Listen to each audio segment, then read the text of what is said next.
Test. Like, yeah, I can't hear anything.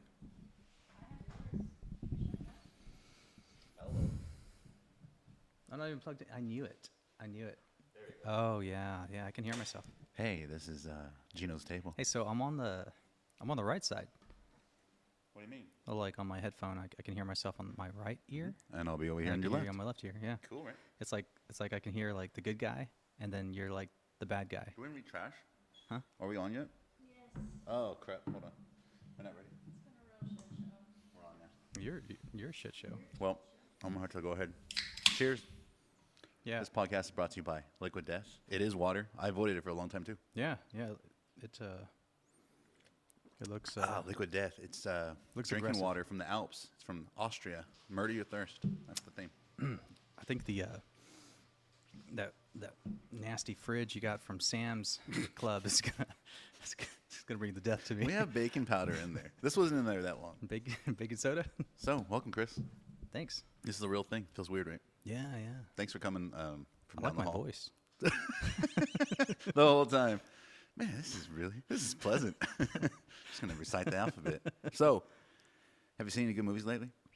Elvis. Elvis. Elvis was good. I've been telling you. And I kept seeing people talking about, I went for the 5th time in the theater. I was like, the 5th time? How good could this movie be?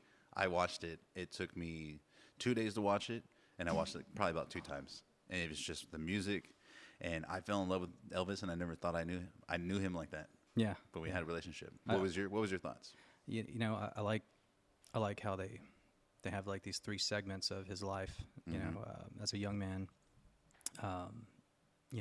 late teens, and then early 20s, and then of course when he's in his late 30s, and then of course I think he killed over at 42. So before you see, that was the craziest part to me. I didn't know a lot of those details where he passed away at 42, and me coming up on 40, knowing he passed away at 42 was like, well, that's just a couple years. It's okay. You can drink right there. You'll hear yourself. Just don't burp. You can burp if you want to. I don't care.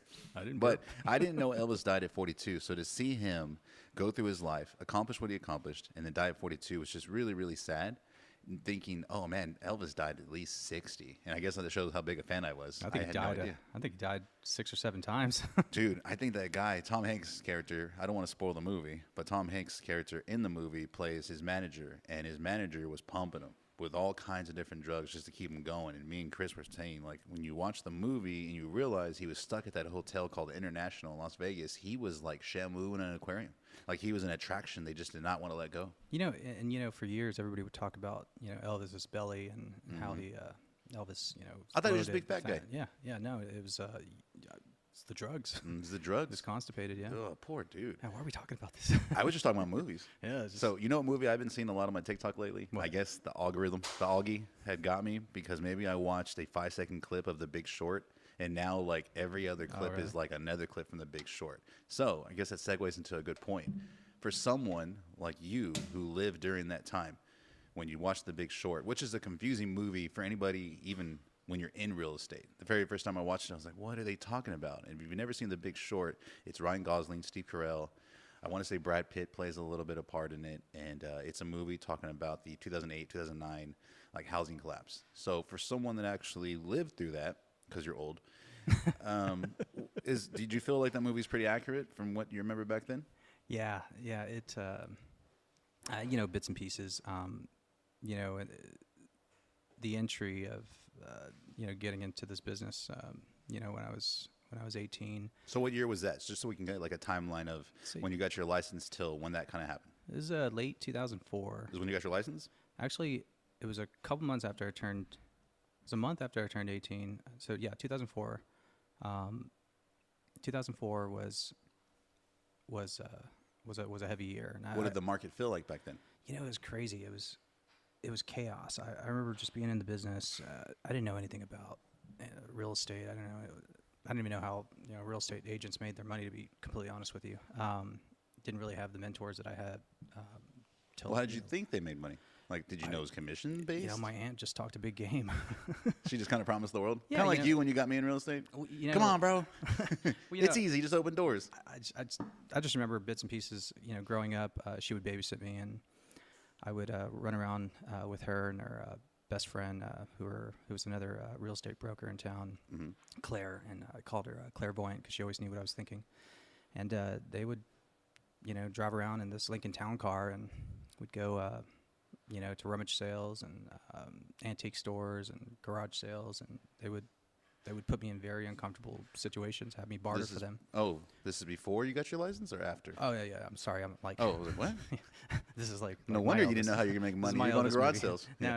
No. When I was 10, 11, 12, it was real heavy. But I hated everything about. So at that age, you probably didn't know what they did yet, because I guess that's a crazy thing to think about. So at that I age, never really saw them work. I don't remember showing houses with them. Like I just remember them smoking these long thin mints, and Claire's condo with this white plush carpet, and I hated everything, about real estate. And I just my preconceived notion of what a real estate agent was that. I mean, just these older ladies, driving around their Lincoln Town cars. I think it's a lot of people's stereotype. Like when they think of realtors or real estate agents, it's an older lady, exactly what you described with they're not thin mints. You said thin mints, like not a candy. No. Kind of like marbled thin cigarettes. Like thin cigarettes, I yeah. was like, what? But they were like really long. I mean, and they were it was nuts. Claire was just crazy. I mean, okay, let's talk about when you got your license, though. That's what I'm curious about. So, like, when you got your license in 2004, up until the 2007, 8, 9, when all the foreclosure happened and like there was a big market crash. Before that point, was in 2004, was the market anything similar to what we've been lately, or yeah, before? Was it just kind of just? Well, it was crazy. It was hard being 18 years old. For just anybody to take me seriously. And I remember, I had a big client that wanted to, buy something out on the island. I remember every agent I called was very condescending. Hi, this is Chris Montalvo with Open House Realty. And they'd said, who? With what? And You sure? And I to this day, like I just remember it being very difficult to show properties, and everything was pending. Everything was under contract. Everything had multiple offers, similar to what it was the past couple years in this chaotic market. And I distinctively remember being in this circle. I had a fake ID, and it was a Canadian ID. Wait, you didn't get a fake ID? You didn't use a fake ID to get your license, though, right? No. It's okay. Fake ID to get in the bars. Come on. Okay. And so I was surrounded with these developers and builders, and everybody thought they were invincible. Everybody was bragging about it. I mean, they were spending money. But before this is they still made prior, right? Oh yeah. This is prime time, and they were making a lot of money, but it was just crazy, and I wanted so bad to grab their business. I wanted the developer's business and the builder's business, but they were just doing a bunch of shady things. I just remember a lot of shady, a lot of bad people. This is on the building side, the lending side? Just in general, like, because if you've ever seen The Big Short, it was very toxic. There's that scene in The Big Short. If you've never watched it, I'd highly recommend it. I'll put a link for wherever it's at. On that movie, there's a scene where Steve Carell and his guys, they work for a hedge fund, I believe, and they go to like Florida. I remember they're visiting those dudes that are lenders, yeah, and they're like, oh yeah, my best clients are strippers. Well, was it kind of like that to where everybody was like you said? I was a part-time bartender on the weekends. My the first house I bought, I told the guy, hey, if I can't sell it in 30 days, I'll buy it myself. Sure enough, he made me buy that damn house. When you were the bartender / realtor? Yeah. And so, I leased out the other 2 rooms to the bar manager and his girlfriend. And long and short of that, they were pretty much paying, their rent was pretty much offsetting my mortgage, which was great for me. But that was also, I guess, your first investment house, right? I was in college with a real estate license, bartending on the side. I mean, I don't know how in the world I even got that loan, but I was forced to buy that house. My first listing, and sure enough, I bought that house, and I still own that house today. How's that marketing plan work for you now? I've seen people do that. If I can't sell in 90 days, I'll buy it. But there's like a list this long. I think we need stipulations. I think we need to get some verbiage in there, an out clause or something. But I just remember things being too easy, and I remember thinking in the back of my head, and mind you, I don't come from a financial background of great mentors and stuff. Early on in growing up, later in my life with great mentors, I learned a lot on the fast pace, and I guess on the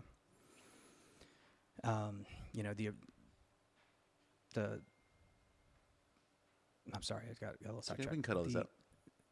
I distinctly remember, you know, after I bought the house, I bought a bunch of, you know, I was always pretty decent. I was pretty good with my money. You know, I saved, and I always wanted to heavily invest, and you know, I got into investing, you know, later. But you know, when I was actually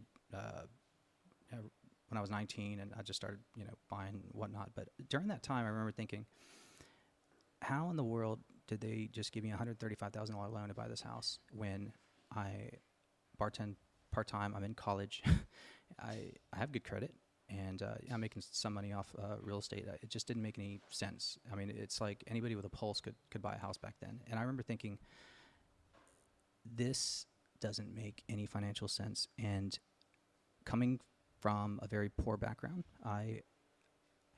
Did it I feel knew too good to be enough- true? exactly.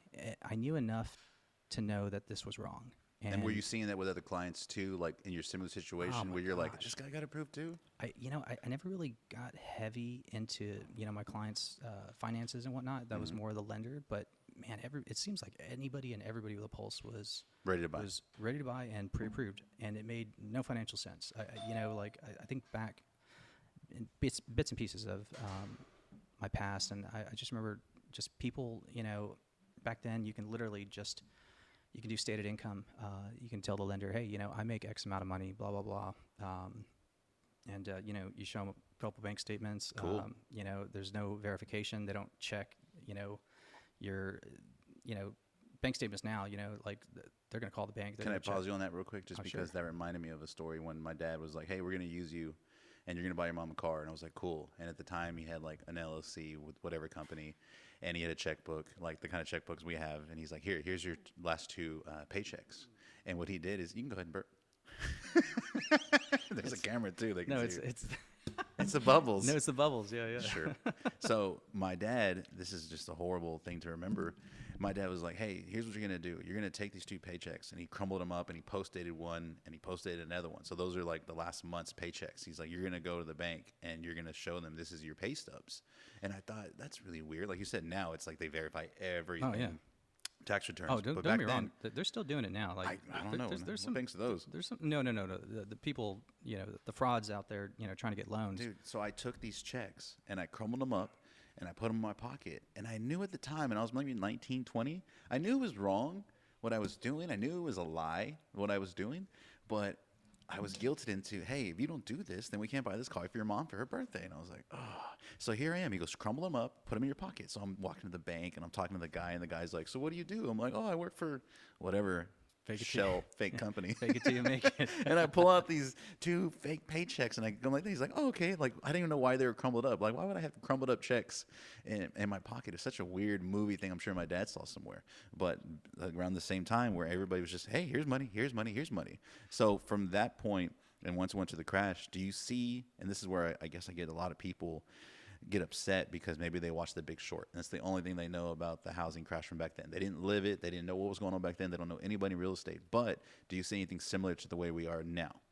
No, I mean, yeah, there's bits and pieces, but not really. You know, there's obviously, you know, that saying, history doesn't repeat itself, it rhymes. Mm-hmm. And, you know, a lot of people, back when the market actually crashed, I'll never forget, you know, Was it like a day, or was it kind of like, It was- like it was- lately it we've was been in gearing recession, right? But it's kind of just like, No, recession, it goes it was slow. gearing up. So mind you, know, I was 18, 19. I was buying a bunch of stuff with my first business partner. We were refinancing and, you know, doing cash outs and whatnot. And we were building a sizable portfolio. And it was very stressful because I was managing that portfolio. And, you know, I was learning the laws as I went. And I remember things gearing up. And I remember our broker, Bob, was like 98 years old. And we would go sailing. And he would smoke like, you know, he'd smoke like a chimney, and he would drink, and I just Sounds like a there was typical no- 80s, 90s broker. there was but you know, he was strong like a bull. It was nuts.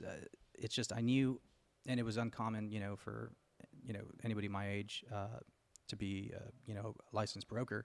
Mm. But I went to it was James and Jerry at the company at the time when it was Mirabal Reeb, and I told them, hey, I'm going to get my broker's license just in case as a backup. And Just in case old Bob fell off the boat. yeah.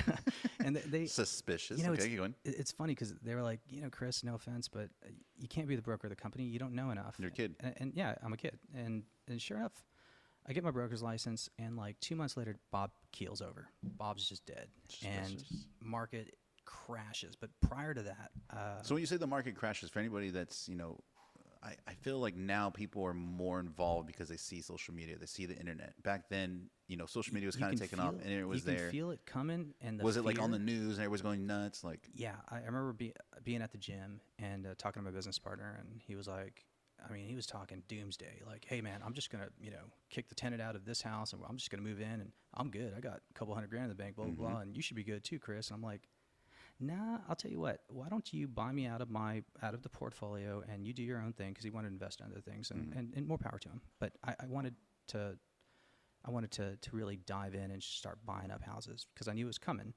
And sure enough, he bought me out of the portfolio, and after that, I'd say maybe 2 months later, market just went just nuts, just like crashed. fire sale or foreclosures? I'm 'Cause talking depressed. I'm talking like just a deep sense of melancholy, like someone's just dead. And that You mean the and market felt like that, No, or your you- wallet's dead. Like no one was buying anything. So all the buyers just disappeared. I swear we lost our lease. Like we were in the lowest place of our lives. Who's Prior we? to that, it was James Mirabal and I. Mm-hmm. I had bought a small ownership. I wanted so bad to be an owner of the company, and my dumbass bought a small ownership in what was Mirabal Reeb GMAC, and I didn't know what was going on behind the scenes with the GMAC franchise. But long and short, there was a lawsuit. Anyway, it was a little $5,000 hickey learning curve. It cost tuition, right? But the long and short, we're officing out of James's duplexes that he had built, and lost all of our agents. We had like 50, 60 agents. And So you say lost, like because they went to another brokerage, or they just stopped real estate? Now people just they started getting full-time jobs. Like the market, nothing was moving, nothing was selling, and then these grown men, the same guys that were just cocky, talking about how invincible they were and how much money they were going to make. These guys were taking an ass whooping. They were losing shit left and right. Banks were just cramming down on everyone's throat. It was just nuts. So it feels like, again, I wasn't there at that point, so I'm really asking this question generally. Like, I wanted to know what the feeling was in comparison to the way things have been the last couple of years. People get real scared. I'm like, it doesn't seem like this is anything compared to the way it was and what people went through, especially kind of feeling like on your own, because you couldn't go to YouTube, you couldn't go to TikTok, you couldn't go to Twitter and kind of read what some of these big pros are saying. You really could only see what was on the news. Well, you got to keep in mind, like, having that fake ID, I was at the bars with bankers and developers and builders and some agents and whatnot. And these bankers and everybody would drink, and they would start talking about what they do and do not like seeing on their reports. And So did all these bankers get like an ass whooping after that, where it's No, like, hey, no, you've no, been no. giving out loans, No, now here's what you're gonna do? no, we actually, that's how we learned how the process worked with the banks and what the banks wanted to see and didn't see. And that's when, we started just, buying and refining and leveraging. And it all worked out. And after I was, bought out of my portfolio, the market had crashed. And that's when I just went nuts. And I just started gobbling up properties left and right. What kind of properties were they? Man, Like, was it, when I say what kind of properties, I'm assuming residential, but was it people who needed to sell fast? Was it foreclosures that hit the market? It was across. Was it just anybody trying to unload? it was across the board. People that had inherited property, it was people that needed to sell fast. There was a ton of short sales. A lot of people don't even know what a short sale is, but To short sum it sale up in as little words as possible. it's when the bank accepts a law for when the bank accepts you, when the bank allows you to sell the property for less than what the amount owed, the debt due. They take what's So called instead a of short foreclosing sale. on you and going through that process, they're like, They'll hey, take a just give us haircut. this and we'll. But you get taxed on that haircut they take. Sure. And so it's a long, strenuous process, but it was a niche that we got into. It was just a very, very long process. So the long and short, started just gobbling up properties and just just refinancing, putting in my portfolio. And this is when no one wanted to buy, right? That's the crazy part, because I had those same bankers, and a lot of them were good people, mind you. Like they weren't all bad. It was just across the board, just the people that I was surrounded with. These same guys had a lot of money, and a lot of these investors had a lot of money, but everybody was waiting. They were waiting for like I feel like there's a lot of people deeper like that. discount, and they were like, Chris, why are you buying everything? Chill out. There's going to be better pickings. And I said, no, I'm good. Gonna I'm get good. now, yeah. My mindset was, I'm going to buy it. I'm going to refi it, put it on a 15-year note, let it cash flow, and I'm just going to, in 15 years, this stuff's going to be paid off. I'm good. So I need to do this as much as I possibly can. So I was. Do you remember coming to my house that we had in Annaville? Yeah. And I was trying to sell it and not knowing what I know now. And back then thinking like, man, I don't know what to do. And I didn't know all the options available. I didn't know I could have rented it out. I didn't know I could have owner financed it. I didn't know all these different things. I just knew from what you told me and from what I heard, no one was buying. And that's because that house at the time may be worth like $200,000. Fear sells in And news. now it's worth like $300,000. But yeah. back then it was just, like you said, no one wanted to buy anything. about You it. couldn't sell anything. Everybody around us was talking about doomsday and the recession. I was watching the news, when I was working out at that time, and I'll never forget. Like everyone had lost their money in the stock market, and the anchors talking, on the show were just depressed, and you could just see it in their face, like they had just lost, hundreds of thousands of dollars, probably their pension, I don't know what they have, but nonetheless, they lost a bunch of money. But think about how scary that is, that people lost money and told other people, oh my God, everything's over. But the ones who made the most money back then, and even just a couple of years ago, like in 2020, did exact opposite and did exactly what you're saying. When everyone was scared, they're like, I'm going to buy these stocks as low as possible. Oh, yeah. Because when 2020 happened and everything went down in the market, there's so many people that are like, hey, I got a couple 10 grand, 20 grand, 100 grand. I'm going to throw it in this. I'm going to throw it in SPY. I'm going to throw it in these tech stocks. I'm going to throw it whatever, right? That all went to shit. They all went to zero. And then everything just shot back up. And now here we are coming back down a little bit, and people are still doing the same thing. It's like it's always going to continue to go up because that's what it's designed to do. But there's going to be that big dip. Patience is key, and patience is something I lack. Personally, I don't know why I did it. I knew in my heart, hey, I know this game. I know enough. And mind you, I'm like 20 now, right? Mm-hmm. And I knew the process, and I knew what worst case scenario was. I knew, hey, I'm dealing with a tangible asset. I know my exit strategy, what's my plan A, B, and C. And really there was no, the stuff was cash flowing. So there wasn't like, it was a win. It was a calculated risk. But I think that it's a calculated risk, but it only comes with people who can see ahead, or people who can be patient. You say you're not patient. Guy. Yeah, but you say you're not patient, but you're like, I'm going to buy these properties and I'm going to wait it out 2, 3, 4, 5 years. I was hungry and I wanted wealth. But no one was telling you to do that? No. Like no one else was there? You know what changed my life, honestly? I read Rich Dad Poor Dad. Mm-hmm. I was in my newly bought finance bed. And I don't even know if it's the one I'm thinking about, but I'm pretty sure it's one of those big I'm surrounded with all these ones, older like people. Huge. And it's so like a big piece of furniture, right? It takes the whole room. Yeah. That's what I imagine. Oh, yeah. It had the pillars and the little. Yep. Yeah. Everybody had that super bed. Comfortable, too. Where's that from? Everybody had it. I think Ashley's or something. I don't know. But anyway, I'm there, I'm just reading this book, and, I'm getting stressed out over stupid shit now that I think about it, back then. But, I'm reading this book, and man, Robert Kiyosaki just nails it. He just starts talking about like, hey, if you want this car, why don't you buy this rental and take the offset of, the excess money and pay the car payment. I'm like, hey, that's genius. Because people don't want to wait. That's the honest reason. Everything you just said about trying to buy the bottom or wait it out, most people are like, no, I'd rather get something now. If we all knew what the bottom was, we'd all be, trillionaires or whatever. It it's a gamble, but just as long as you calculate your risk, like you got to ask yourself, what's the worst thing that could possibly happen if I buy this asset? Okay, I don't rent it out. I can't sell it. I can't flip it.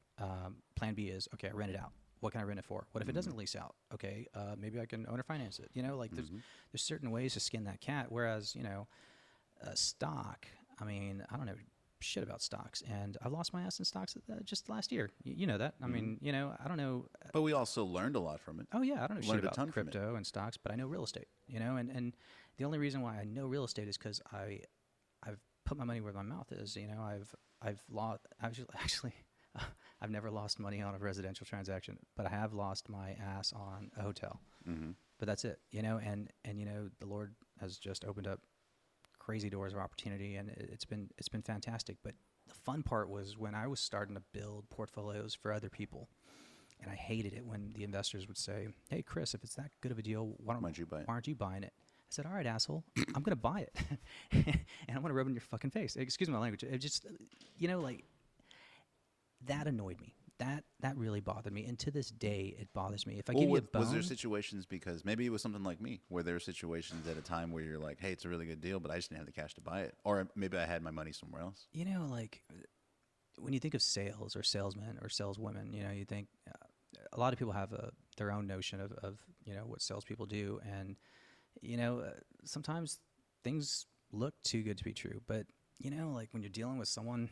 that you know just you know it's hard. You know, you can't just trust anybody, and trust is something you earn over time. You know, it's a cheap word to say, you know, hey, trust me. You know, and those are the guys you gotta walk away from. I don't know you. Yeah, exactly. I don't even know you. I follow you, but I don't know you. But you know, like if they know you sincerely are held accountable, like you know, with your religious faith, with you know, you look at a person, your reputation, like you look at a person, you're like, you know what, that guy's a stand-up dude. You know, yeah, I hear mixed things about that guy, but at the end of the day, you know, he's good to his family, he's good to his wife. I don't see him out at the bars, running around chasing women. I don't, you know, I see him going to church. I see him, you know, he fears the Lord. Like, you know, maybe I should, you know, Trust him. You know, I'm not saying trust, but I mean, maybe I should listen or you know, like make your own calculated risk and your own decision on whether or not you want to take the advice. But I think you can take really good advice from good and bad people. And that's the tricky part. You gotta know when to stop, because there's a lot of bad people that have great advice, but you don't want their bad habits. And you know, you just gotta be cognizant of that, because there's a lot of really smart people out there, but they do really stupid shit, you know, and you know they could be super successful in their career, but super unsuccessful. I think a lot of people just give in on to the other side of their lives. Too much temptation. Yeah. Or maybe they got what they thought they wanted, and then there was something else. It's like, oh, the grass is never greener. And I'll tell you, I've met and know so many multi-millionaires. I've never met a billionaire per se, but just very, very successful men and women that have flushed everything down the toilet over, you know, the main three vices. And it's like they just disappear. Oh, they disappear. They disappear. It's like a curse. And it's so much more now with social media too, because you're like, oh, that person just disappeared, or they moved, or what happened to them? What were they doing? It's sad, man. You know, just it's like the three things. You know, you have your vice with, you know, whether it's, you know, booze or bitches and bets. Say it. You can say whatever you want. But at the end of the day, I've seen it with my own eyes, and you know, like I've been so blessed to. I feel like I've lived 2 full lives the past almost 20 years of my career, and that's the fun part, because I have no idea what, you know, the future holds, you know, for me as far as the next chapter. But I've seen so much, good and bad, and it just blows my mind how people make, you know, dumb, and people make smart, you know, decisions. But the dumb shit people have done, and they just flush it all away in an instant. Yeah, and I've never met a successful con. They always get caught. Mm-hmm. People that steal from their business partnerships, people that cheat, all that stuff. But that's just depressing. But it's the truth. I mean, so going back to like the Big Short, which again, I don't know why I keep seeing on my algorithm. I guess what I'm asking is, and we keep asking is, right now as we continue to go, do you pay attention to the news anymore like it was back then? No. Or is it just kind of like, I'm gonna do my own thing? You know, honestly, you have to do your own thing. You know, I think there's a lot of people. Can't be naive. So you said something earlier that I feel like it's not the same anymore. Back then, when you were young and you had your real estate license, it was like, oh, what's this young kid doing with a real estate license? But now it seems like there's a lot of young people that have the real estate license all over. And more power to them. And it's become almost a little more normal to see someone in early 20s, 18, 19, the best thing I have ever a real did, estate license. the best advice I was given when I first got my license and when I started investing, I was told by a mentor not to cut off all my friends. To cut off all the people that were naysayers and negative. Anybody, even if it was family, anybody that was against my dream and my vision and my goal, cut them out of your life. And I did. And that Was it because they're best stopping? advice. They're Yeah, stopping you, think pulling about you it. back? Think about it. You and I are drinking buddies, right? Mm. We're drinking, Topo Chico or whatever this is right now, right? Liquid death. Liquid death. And, Murder your thirst. if I told you every single day, hey, Gino, now's not the time to buy. Let me tell you why. And I made up some bullshit. Like, I heard from this guy, and Joe said this, and That's Joe lost his everybody. job, and this and that, and That's they're laying literally off everybody. people everywhere. And if this president gets elected or this president gets elected, we're all doomed. And it's just negativity breeds. Someone can always negativity. find something negative to say. Oh, yeah. Someone can always find an excuse. It's easy. And we've seen it. It's easy to hate. It's easy to talk shit. Because It's you easy feel to gossip. comfortable. If you're, like you said, somebody you're describing who doesn't want to take that risk, who doesn't want to sacrifice, who doesn't want to take the time and effort to be like, hey, I'm going to learn how this works because I've seen other people do it, but I'm going to learn. If you're not that person, you don't want anybody else around you to be that person. You know what I mean? It's like, oh, I don't want so-and-so, my coworker, to go kill it and get that brand new house. And that's just it. I know investors, older investors, when I was early part of my career, that kept it all a secret. They didn't want to teach. And because they didn't want you to be the competition. whether it was me, just in general, with anybody, it was like this big secret to them. So I said, you know what? To hell with these guys. I'm going to teach them. I'm going to teach everybody I know, everybody that the Lord puts in my path. I'm going to freaking help build their portfolios. And I thrived off of off of that, off of their negativity. I was able to build just. I lost count of so many people from scratch, how to build their portfolios just based off of, what I've learned. And I didn't know it all, but I was one of them. set them in the, I listened. set them in the right direction. And we all grew together. We all lifted each other up because, we're all human. Sometimes I'm down, sometimes you're down. We all level up when you're not all about you and selfish, and it's not a big secret. I mean, hell, if we get in a plane crash tomorrow, I mean, all this was for nothing, right? Mm. And so I just remember a lot of that. A lot of very, very successful investors, especially investors, they just thought, I mean, they just had, the secret to success. But everybody has their own way of being successful and obtaining that level of success. And it's interesting to hear everybody's story and to grab bits and pieces of how they did it and create your own identity and create your own way. Be like, oh, I never thought about doing it like that. Yeah. I never thought about doing it like that. Like, we know a lot of people that do like owner finance stuff. dude, a lot of people that do wraparounds. A lot of people that do micro flips, astro flips, like just little things.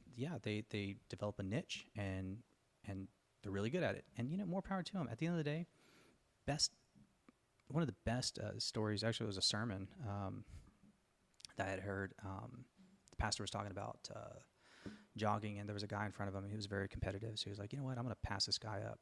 And so he's fixated on passing this guy up. So he's running faster, and sure enough, by the time he passed the guy up, he realized he missed his turn, 2 blocks back.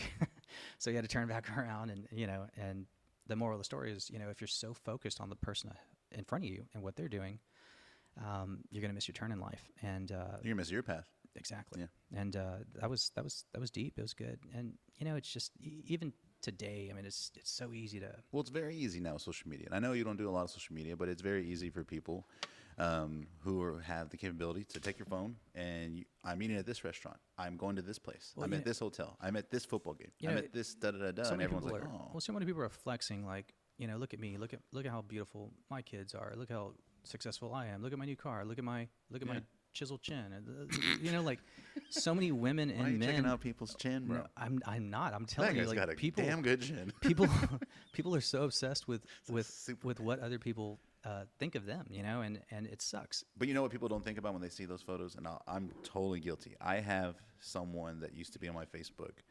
They're still on there. And when I used to see them on trips, when I used to see them go places, I remember telling Anna, like, God, can they just stay home? Like, it bothered me. You just die. Oh, you went where now? Oh, cool. And it Must be wasn't like one nice. photo. It was like, here's 76 new albums added to the Denver fucking Christmas vacation. And I remember thinking that, and I remember telling Anna, like, God, and we were both like haters. Not because we didn't want them to go. Misery loves company. We were mad because we were stuck in our apartment or we were stuck not doing anything. And then I remember when we used to travel a little more, like we kind of stopped traveling as much, but we used to travel more. Like there was a period where we traveled a lot. I'm like, oh, we're those assholes now. I go, but what I remember is, oh, this isn't hard. It's hard to travel that much. It takes time and effort and planning. Especially and with kids. And money. And it's not just an easy, like, cool, we're going here now. So then I look back and I'm like, oh, well, they were working pretty hard now that I know. I was like, Yeah. oh, they were working really hard. They weren't just like spending mommy and daddy's money. They were working hard in their business. They were growing. But no one saw the late nights and like all the hard work. They just saw the vacations. Oh, yeah. So yeah, it is very easy to do that, but it's also very easy to judge and not realize what did that person sacrifice to get to that point. Yeah, no, you're dead on. It's I remember those late nights. Haters. You're a hater. You're a hater. Oh, you're out of town again, Gino? You're hating on me earlier. For what? What I hate on? You say I go home. I'm always at, hating on you. You say I go home at 3 and 4 o'clock Bro, every day. you do, bro. But yeah, I kill it. When the street lights come on, you're like, I'm out of here. And I don't blame you for going home at 4 o'clock. That's her joke, by the way. Last time I checked, my name's on the sign. There's nothing going wrong. No, you know what it is? I learned this from you, actually, years and years ago, time management. And it took me years and years to really start, and I still don't have it mastered or whatever, but you would tell me, Chris, you literally go to the bank to make deposits like 5 times a day. Why don't you just, corner your Mobile time and do it deposits all at once? And I'm like, shit, you're right. I drive around in circles. What am I doing, Well, I think for you, it's just like it's a method thing to think, clear your head. I like being alone in the car and kind of just like, jamming okay, out, get my thoughts, yeah. It just, but like, if you manage your time wisely, you don't have to be, at the office, 10, 15 hours a day. Like you can work efficiently from home. You can work efficiently at the office, but if you manage your time, well, I mean. But you're also someone, I think balance. that was more when we first had kids. And you've always been someone that's self-employed. And for people that are self-employed, the hours that you can put in. Like, there's no stopping. There's no punching out. It's kind of like, well, I'm just going to keep working. And then I remember, kids, of course, yeah. I remember before you had kids, or right when you started to have kids, I was like, dude, you can go home now. Like, you're good. You don't have to. And maybe it was me projecting what I was feeling because I was like, I kind of want to go home. Like, I'm content with what I did today. I remember that. But I want to go home. And I'm like, you should probably go home. Your house is around the corner. Like, just go home. Like, if you need to do stuff, and I think we're both guilty, and over the years we've got better. Of like, but that hey, worked for me let's back turn it. then. Yeah, it did. Yeah, because again, you were self-employed prior to becoming a dad and becoming a husband. I wasn't. I was, hey, I got off early and da.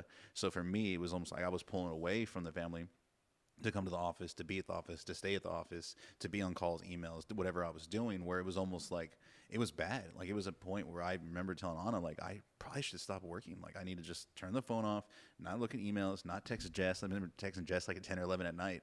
And I'm like, hey, da. She's like, motherfucker, can we worry about that tomorrow? And it was true. Back then, I was just so worried about losing deals, losing this, missing something that I wouldn't let myself stop until I fell asleep. It's crazy. When I was 21, the market was really, really bad. And, I started really, I developed a huge niche with the REO, the foreclosure account. So REO stands for real estate owned. Real estate owned. But yeah, all the foreclosures, I just, that's a whole nother story. But the long and short, that was a niche, and it was fantastic. For a year, James and I had merged with another successful brokerage in town because they were doing another department which was all about commercial real estate. It was a Grubb & Ellis franchise. So we had merged, and we became this huge powerhouse for a year, and I learned so much. This is prior to the market crash or after? Oh, no.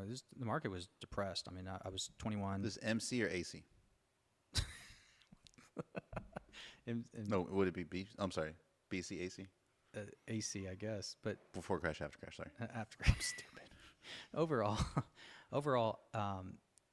the I don't even think he was the broker actually, but the principal from the other company who was now he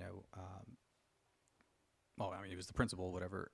He was a workaholic. We were all workaholics. We all just kind of pushed off each other's energy, and we had a high-rise office downtown, and we were just all killing it. And we were the only ones doing residential, commercial, and it was pissing everybody off because everyone's like, you can't do both. I'm like, watch us. Don't believe me, just watch. And I remember he set up like cubicles in the war room. He's like, all right, guys, we're we're all going to cold call and we're going to cold call. For we're what, gonna order residential pizza. or for Oh, commercial? Commercial and residential. Looking for sellers, looking for buyers, or Well, anything? mind you, yeah, looking for people to sell and people to buy. And See, I that's mean, weird to me. That's very odd, and I know that's the way it used to be. Because me, I'm more like, I'm gonna throw something on social media, Yeah. and I'm gonna kind of just fish a little bit, and I'm gonna keep throwing stuff out. It was fun for a while and it worked, but after a while, I was like, okay. Who are you calling? Like the phone book? I mean, he had a like a lead generated list, and we were just calling, just owners of properties, and we just had our pitch, and we had our names established. But I mean, it was fun, but it was a good season for that. I mean, mind you, like we had to really bust our ass to drum up business. Like it was not easy to sell real estate. I kid you not, it was tough.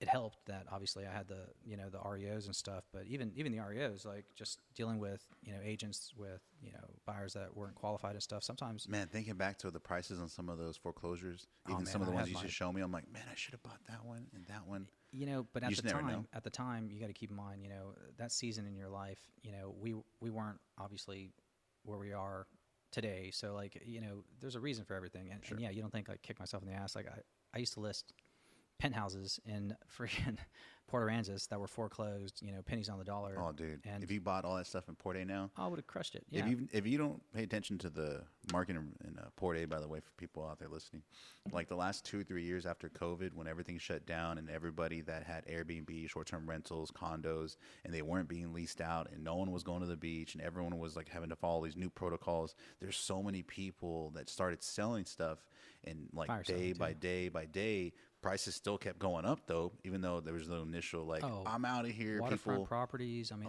dude. I had and pick of the the prices litter. now have almost like doubled, as it seemed like, in just a couple of years. Tripled if anything. And it's yeah. just that area's just grown and grown and grown. Where if you haven't been to Port A lately, it's a totally different city.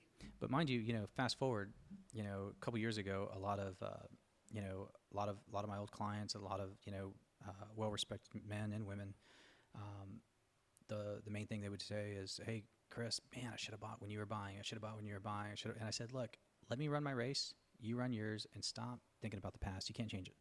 And I said, all it takes is one deal, and it really does. All it takes is one deal to catapult you to the next level. You find that one deal, that one rip, that one deal to get you to the next level, and you're all caught up.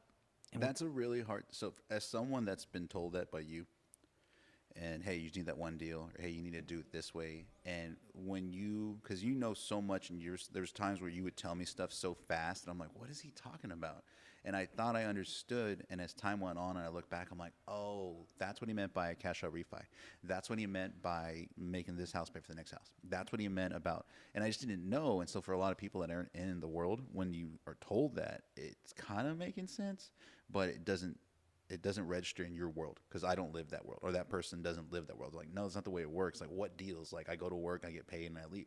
I don't have deals you had that to happen change. to me. You had to change your environment. Your Exactly. thinking, But your way of when thinking. people don't think that way, it's like, wait a minute. And I remember there's a time where we're driving on Staples by Ray High School, and it was right after I got my license. And I remember you telling me, we're in your car, you're like, oh, I just can't, like kind of what you just said. You're like, I can't wait to get that one deal, and it's going to be for this much. And I was like, it's like, people don't get checks like that. And I was excited because I thought, what if that did happen? That'd be really cool. Like, that'd be amazing, like life-changing to get just that one-time deal, because I never seen them like that. So when it finally did happen, I'm like, this motherfucker, he's spitting. They put a Keep hole talking, in the Chris. check. Keep talking, Chris.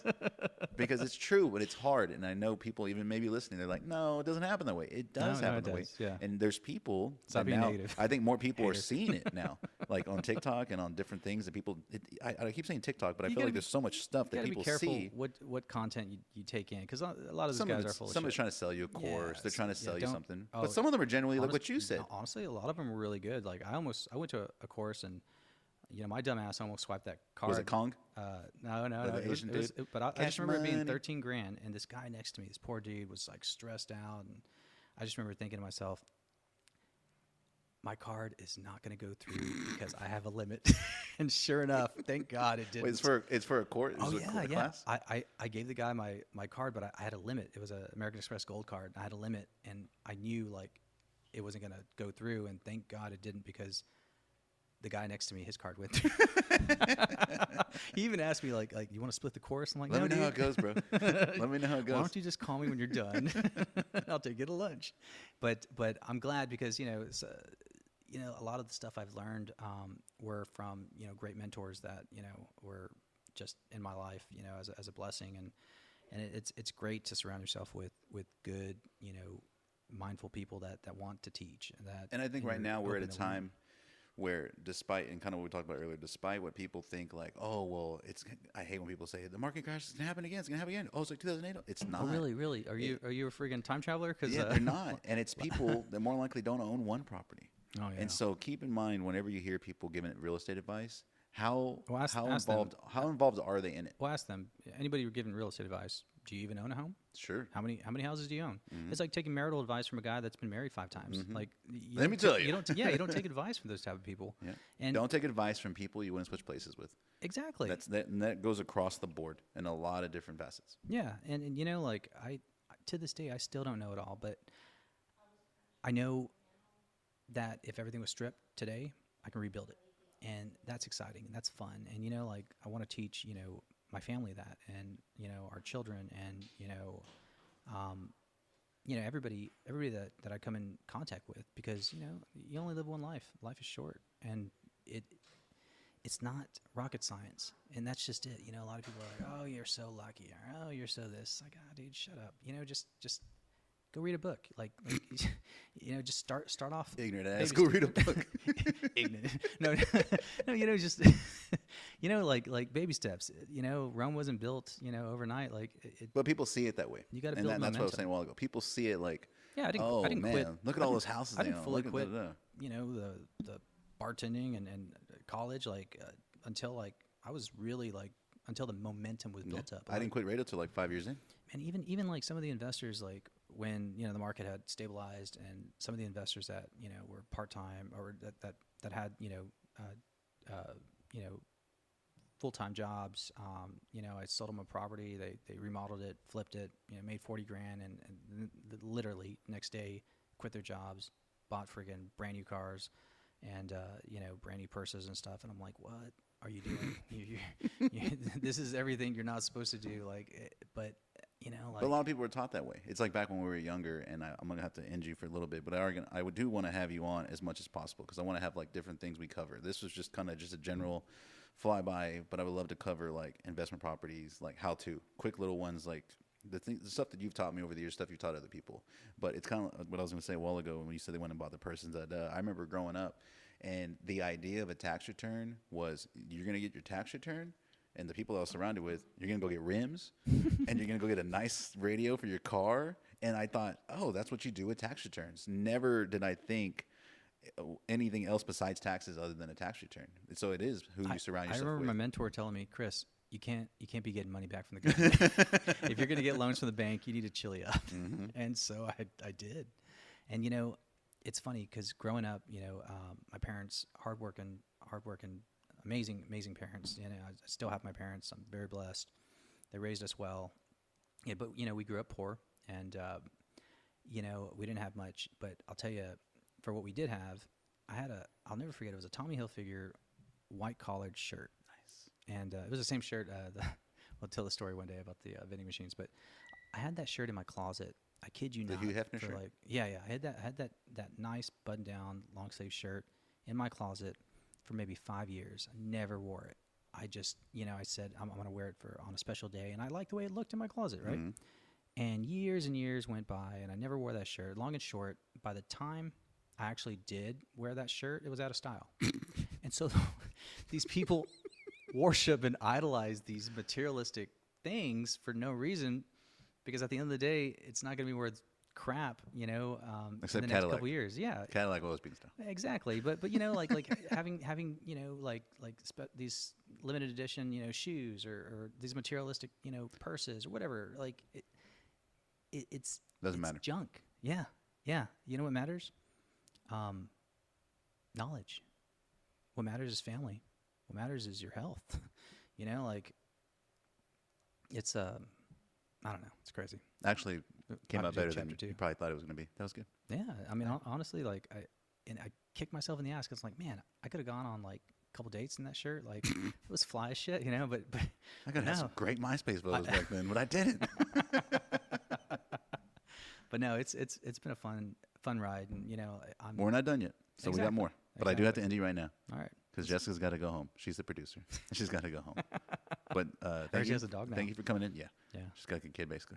Thank you for coming in. This is episode 3. This is Chris Montalvo. I'm not sure what to put in your bio. It's probably going to say little bitch. And I'm gonna punch But you in this the is throat. Chris Montalvo. He is a real person for those that have never heard him talk or are curious about who he is. This is Chris Montalvo. We'll have him more on the show. He's literally 3 offices away from me. So we appreciate you, bro. We appreciate you. Cool. Cheers. Did you even drink it? Oh, you did.